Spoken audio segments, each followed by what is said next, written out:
Olá, bem-vindos ao Do Além Túmulo. Meu nome é Scully, e hoje trago duas histórias de terror que irão arrepiar até os mais corajosos. Prepare-se para o inesperado, pois o que você ouvirá agora pode não ser apenas uma história. Pode ser algo mais. Algo que atravessa as fronteiras do mundo dos vivos e dos mortos. Fique ligado até o fim, porque os mistérios que revelarei hoje não são para os fracos. Respire fundo, e vamos começar.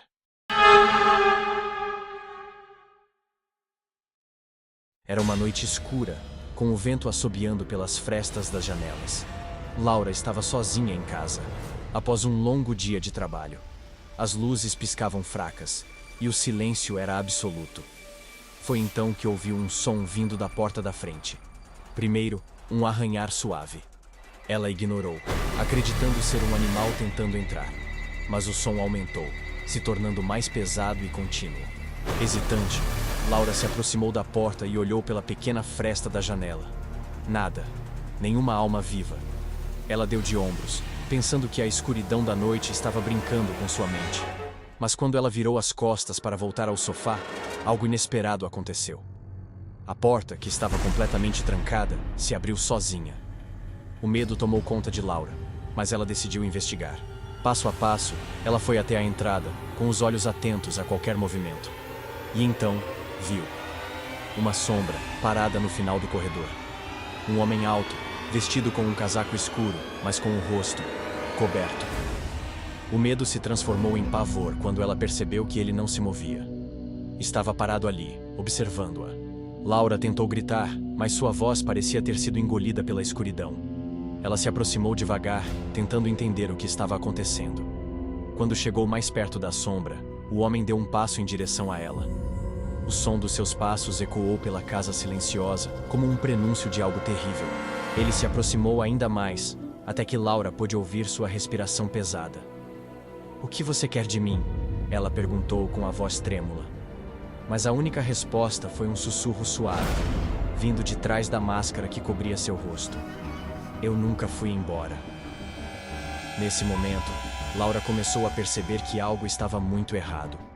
O homem não era um simples intruso, ele estava lá há muito tempo, aguardando.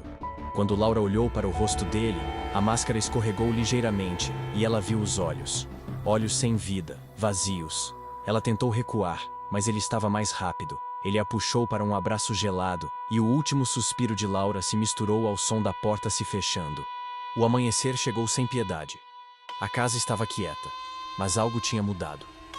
A vizinhança começou a perceber o desaparecimento de Laura, mas ninguém imaginava que ela estava ali, naquela casa, sem poder sair.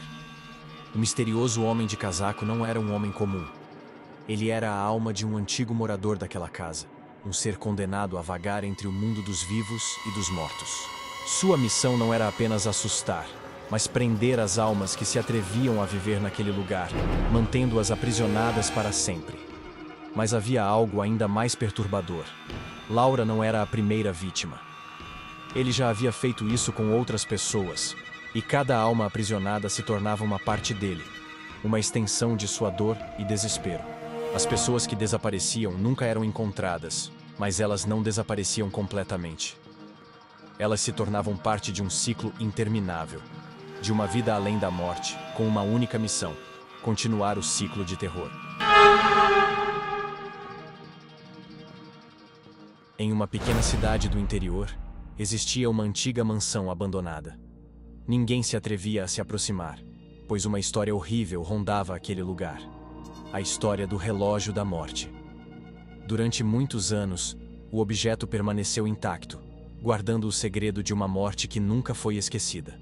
Diziam que, a cada vez que o relógio tocava à meia-noite, uma vida era tomada. E não importava quem fosse: um vizinho, um amigo, até mesmo um desconhecido.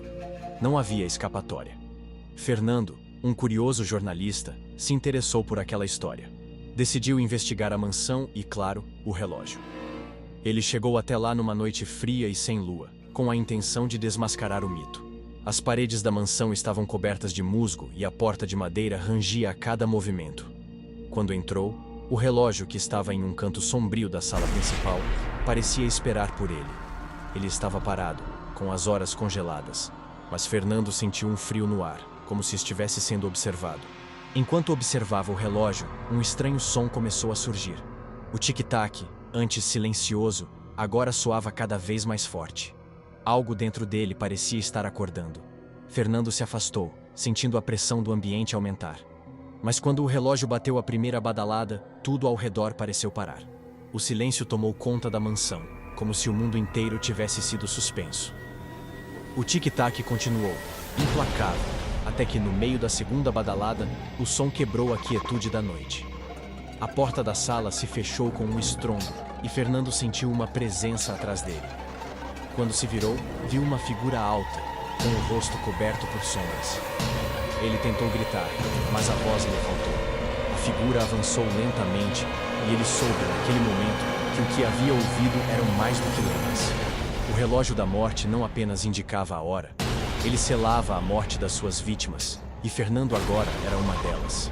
O tic-tac do relógio ficou cada vez mais intenso.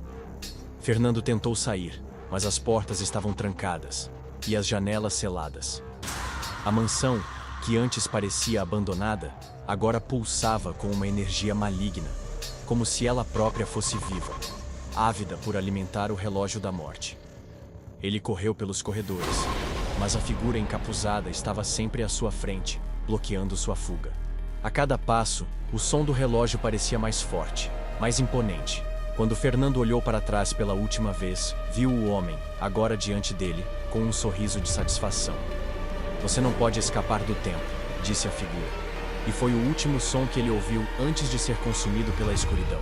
Quando o dia amanheceu, a mansão estava novamente em silêncio. O relógio, implacável, continuava a medir o tempo de uma maneira que ninguém mais compreendia. As autoridades nunca encontraram Fernando. O mistério da mansão e do relógio da morte permanecia intacto, mas não era um segredo qualquer. Ele vivia, ele esperava, e todos que se atreviam a entrar se tornavam parte de uma história que nunca teria fim. E aí, pessoal, o que acharam dessas histórias de arrepiar? Se você gostou, não se esqueça de curtir, compartilhar com os amigos e, claro, se inscrever no canal para mais histórias do além. Lembre-se, a próxima história pode estar mais perto do que você imagina.